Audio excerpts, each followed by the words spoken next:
अब दौड़ कर गया और नारायण के चरणों को पकड़कर कहा, नाथ आप क्यों आए हो ये तो बताओ। भगवान ने कहा, आपको मालूम नहीं, मैं लक्ष्मी को लेने आया हूं, पर लक्ष्मी को तो मैं अपने यहां रखना चाहता हूं नाथ, मैं इसको छोड़ नहीं सकता।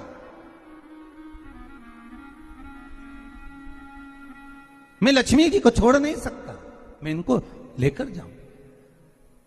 किसान रोने लगा। तब भगवान नारायण ने धनतेरस की पूजन का महत्व समझाया। तब भगवान ने धनतेरस की पूजन का महत्व समझाया। सुनो किसान, मृत्यु लोक में रहने वाला मानव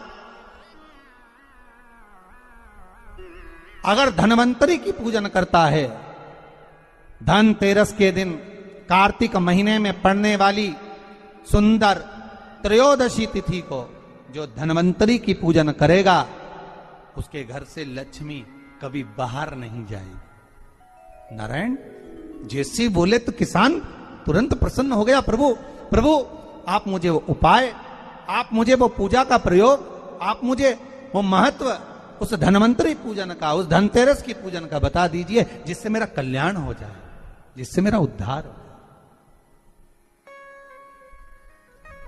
भगवान विष्णु बोले, किसान सुनो, ये धनवंतरी मेरा ही एक अंश होता है। जैसे मेरे हाथ में शंख चक्र गदा पद्म सब धारण करा हुआ हूं, उसी तरह धनवंतरी का स्वरूप का यदि आप दर्शन करेंगे, आप धनवंतरी के चित्र का अगर दर्शन करेंगे, तो एक हाथ में उनके भी चक्र है, एक हाथ में उनके शंख है, एक हाथ में उनके औषधि है, एक हाथ में उन्हें अमृत का कलश है, और भगवान स्वयं नारायण का अंश प्रकट हो रहा है। बोल धनवंतरी भगवान की, धनवंतरी भगवान की। कहते हैं धनवंतरी भगवान का प्रागट्य जब हुआ था, तो भगवान शंकर ने धनवंतरी देव को देखकर कहा, वाह रे प्रभु वाह, क्या सुंदर स्वरूप धारण कर कर आए हो। प्रभु जब मेरे लिए विष लेकर आए थे तब एक आनंद दूसरा था, पर आज अमृत लेकर आए हो, उसका आनंद दूसरा है। बहुत अलग अलग बातें महाराज। शिव महापुराण की कथा कहती है, दो तरह की वाणी होती है, एक में आपने क्रोध कर दिया, अपशब्द कह दिया, ताना दे दिया, गालियां दे दी, और एक शब्द अमृत का मीठा बोल दिए, प्रेम की वाणी बोल दी, उसका एक आनंद दूसरा है, उसका एक संबोधन दूसरा है। एक विष लेकर आ रहा है, एक अमृत लेकर आ रहा है। शिव जी कहते हैं जो अमृत लेकर आ रहा है उसका आनंद ही दूसरा है, उसके चेहरे की चमक ही दूसरी है। भगवान विष्णु कहते हैं, सुनो किसान, मैं आपको धनवंतरी पूजन का विधान बताता हूं। भगवान कहते हैं, किसान सुंदर कृष्ण पक्ष की त्रयोदशी को कार्तिक के महीने में धनवंतरी देव का पूजन, धनतेरस का पूजन माना जाता है। सुनो किसान, एक सुंदर भूमि पर देसी गाय का गोबर से लीपन कर कर, अगर गाय का गोबर ना मिले, सुंदर जल से लीपन कर कर, वहां एक सुंदर चौक को पूर कर, आप सभी को ज्ञात होगा कि चौक पूरने में रंगोली का प्रयोग नहीं होता।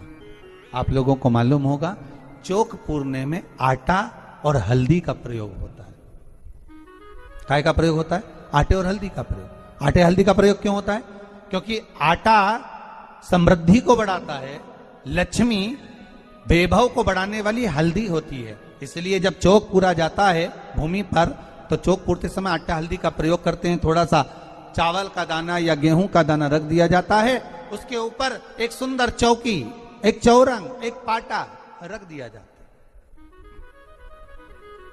भगवान विष्णु बता रहे हैं किसान को धनतेरस के पूजन का वर्णन, और जो भगवान विष्णु ने बताया है वही पूजन का वर्णन आप लोग श्रवण कर रहे हैं।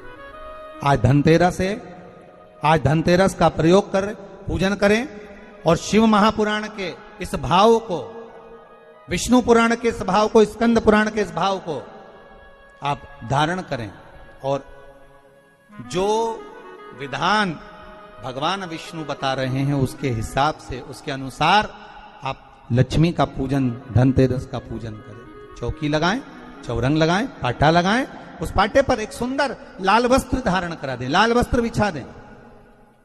एक थाली लें, उस थाली पर कंकु से, रौली से, कुंकू से गिला कर स्वस्तिक का निर्माण कर दें। स्वस्तिक का निर्माण कर घर में अगर चांदी का सिक्का हो,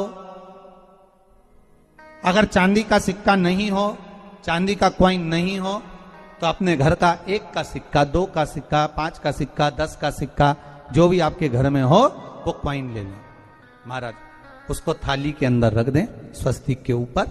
फिर उसका स्मरण करें, आटे के 7 दिए बनाएं, एक थाली में, एक प्लेट में रख लें, घी के दिए बनाएं और उसमें सुंदर बाती को लगा दें। ध्यान दीजिएगा, इसमें जो बाती लगेगी वो लंबी बाती लगेगी।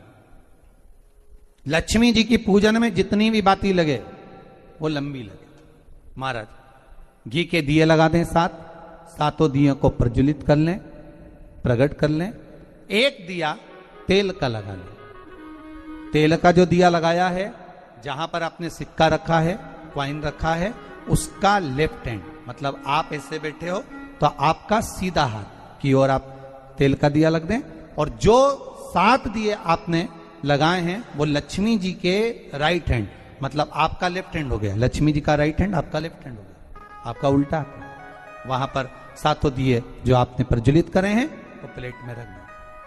सुंदर थाली जो आपने पूजन के तैयार करी है, उसमें कुंकू, रोली, हल्दी, अबीर, गुलाल, चंदन, मौली, लाल धागा, मौली, अमरबेल के टुकड़े,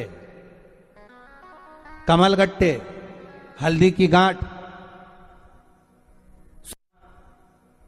सुंदर भाव में उसको रखें। जल का पात्र सुंदर आनंद से, जो क्वाइन चांदी का और देसी क्वाइन आपने जो रखा है उसका जल से पूजन करें। लक्ष्मी पूजन का समय अलग अलग होता है, पर धनतेरस की पूजन का जो समय है वो प्रदोष काल से प्रारंभ हो जाता है। कब से प्रारंभ हो जाता है? प्रदोष, क्योंकि शिव के द्वारा निर्मित है लक्ष्मी पूजन का। महाराज क्वाइन का पूजन करें, कंकु आदि से पूजन करने के बाद दोनों को उठा लें। दोनों क्वाइन, जो चांदी का सिक्का है और जो देसी क्वाइन है, उसको उठाकर उस पर जो कलेवा है, मौली है, नाड़ा है, लच्छा है, उसको लपेटना प्रारंभ कर दें और उसको लपेटें। पहले चांदी का सिक्का लपेट दे, फिर देसी सिक्का जो आपने रखा है, 1, 2, 5, 10 का जो सिक्का रखा है उसको लपेट, थाली में उसको रख लें। फिर वापस उस पर जल का छींटा देकर उसका पूजन करें। महाराज हल्दी, रौली, मौली, चंदन आदि लगाकर सुंदर भाव से चावल को हल्दी में भिगो लें और पीले चावल कर उल्टे हाथ में चावल लेकर माता लक्ष्मी के ऊपर जो 2 सिक्के रखे हैं उनका पूजन करें। साथ में जब चावल छोड़ते जाएं तो गणेश जी का भी स्मरण करते जाएं। हे रिद्धि सिद्धि के दाता श्री गणेश जी महाराज, आप हमारे यहाँ पर सदा माता लक्ष्मी को लेकर, कुबेर भंडारी को लेकर सदा विराजमान रहें, नारायण को लेकर सदा विराजमान रहें। चावल छोड़ते जाएं और बाबा से विनती करते जाएं, माता लक्ष्मी से निवेदन करते जाएं।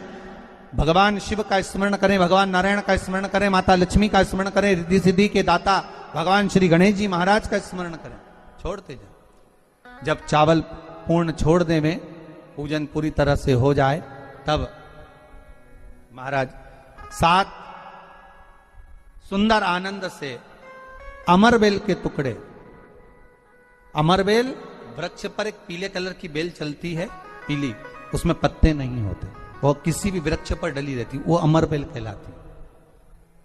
ये अमरबेल लक्ष्मी पूजन में, समृद्धि के लिए, मकान के मुहूर्त के समय पर, गृह प्रवेश के समय पर बहुत कार्य आते हैं। महाराज ये अमरबेल को पानी की जरूरत भी नहीं पड़ती, आप रूप किसी वृक्ष पर डाल दी जाए वो अपने आप फलती चली जाती है। उसी तरह हमारे यहां भी हम भगवान से यही प्रार्थना करते, जैसे अमरबेल बिना पानी पड़े भी किसी भी वृक्ष पर डाल दी जाए पनपती जाती है, बढ़ती चली जाती है, ऐसे हमारे घर में बेभव लक्ष्मी बढ़ती जाए। अमरबेल के 7 टुकड़े कमल गट्टे 7, हल्दी की गठान 7 माता लक्ष्मी को समर्पित कर दें। दोनों हाथों में हल्दी पिसी हुई लीजिए और माता लक्ष्मी के ऊपर उसे चढ़ाना प्रारंभ कर दीजिए। 7 बार पिसी हुई हल्दी वो सिक्कों पर चढ़ा दें, अपनी मनोकामना कर कर अपने घर में माता लक्ष्मी को विराजमान करने के। जब हल्दी पूर्ण चढ़ जाए, हाथ में कुंकू ले लीजिए, रोली ले लीजिए, उस रोली कुंकू को भी माता लक्ष्मी को समर्पित करिए। तब इसके पश्चात सुंदर जो भी घर में मिष्ठान हो, मीठा हो, नहीं हो, शक्कर हो, गुड़ हो, मिश्री हो, जो भी आपके पास में हो, खड़ी शक्कर हो, वो भगवान को माता लक्ष्मी को भोग रख दीजिए। अगर कुछ मीठा बना हो तो मीठा रख दीजिए। महाराज घर में संपूर्ण पूजन कर कर आपके घर में जो देवालय में भगवान बैठे हैं उनका भी पूजन करिए। पूजन करने के पश्चात आप माता लक्ष्मी से निवेदन करिए, हे माँ आप हमारे यहाँ सदा विराजमान हो। महाराज ये जो पूजन है भगवान विष्णु जो बता रहे हैं किसान को, ये 5 दिन की पूजन है पूरी। आज कौन से दिन का पूजन बता रहे हैं? पहले दिन का। आज धनतेरस से रूप चौदस, अमावस्या, एकम और दूज, ये 5 दिन तक दीपावली का पर्व मनाया जाता है, दीप महोत्सव मनाया जाता है। पूजन करने के बाद जो 7 दिए आपने प्लेट में रखे हैं, थाली में रखे हैं पूजन के लिए, घी के, उन 7 दियों से माता लक्ष्मी की आरती उतारिए।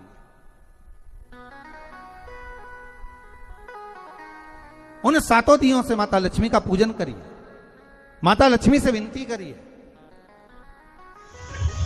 मां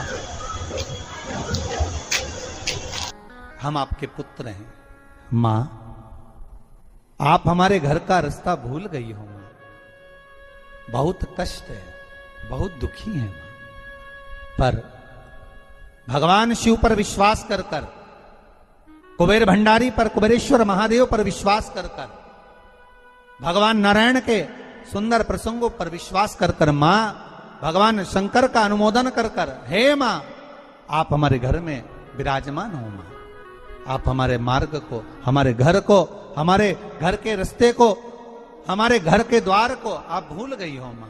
हे बेबहू लक्ष्मी, हे धन लक्ष्मी, हे संतान लक्ष्मी, हे मां लक्ष्मी, हे धान्य लक्ष्मी, आप हमारे घर में विराजमान हो। 7 दीप जो प्रज्वलित करे हैं उससे माता की आरती उतारिए। फिर माता को झोली पसार कर प्रणाम कर कर भूमि पर नमन करो। जब झोली पसार कर प्रणाम करें, झोली को अपनी ओर गिरा लें और माता को नमन कर कर जो 7 दिए आपने लगाए हैं, उन 7 दिए को अलग अलग स्थान पर ले जाकर, जैसे घर के हॉल में, एक रसोई घर में, एक जहां पर आप लक्ष्मी रखते हो उस स्थान पर, एक घर के द्वार के पास में, एक तुलसी के क्यारे के पास में, ऐसे अलग अलग 7 स्थान पर उन दीप को रख दिया जाए।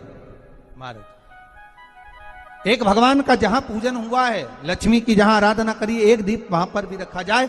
जो तेल का दिया लग रहा है उसके पास में, फिर कहेंगे तेल का दिया माता लक्ष्मी के उल्टे हाथ पर और घी का दिया माता लक्ष्मी के सीधे हाथ पर। मतलब जो सिक्के आपने रखे हैं उस सिक्के का उल्टा हाथ तेल का, मतलब आपका सीधा हाथ होगा जहां तेल का दिया रखाएगा, और जहां आपका उल्टा हाथ होगा जहां पर घी का दिया लगाएगा, वहां माता जी का सीधा हो गया, आपका उल्टा हो। माता का स्मरण, माता लक्ष्मी से निवेदन करिए, हे मां कृपा सागर, करुणा सागर, मां आप भगवान विष्णु के साथ विराजमान हो, आप भगवान नारायण के साथ में हमारे यहां सदा विराजमान हो, मां ऐसी कृपा कर दीजिए। महाराज मां से विनती कर कर बड़ा उत्साह, बड़ा उमंग, बड़ा आनंद रखना, ये भाव रखना घर में। भगवान विष्णु कहते हैं किसान से, हे किसान आपने अगर धनवंतरी की पूजन करी है, धनतेरस की पूजन करी है, कोई वस्तु, कोई सामग्री अगर आप लेकर आए हो, कोई पात्र लेकर आए हो, कोई तांबे का पात्र लाए हो, जो भी वस्तु आप नहीं लेकर आए हो उसका भी पूजन उसी दिन कर लेना चाहिए।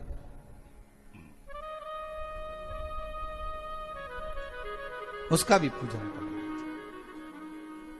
बड़ा भाव रखकर भगवान विष्णु ने किसान को बताया। बड़ा भाव। किसान सुनकर बड़ा प्रसन्न हुआ।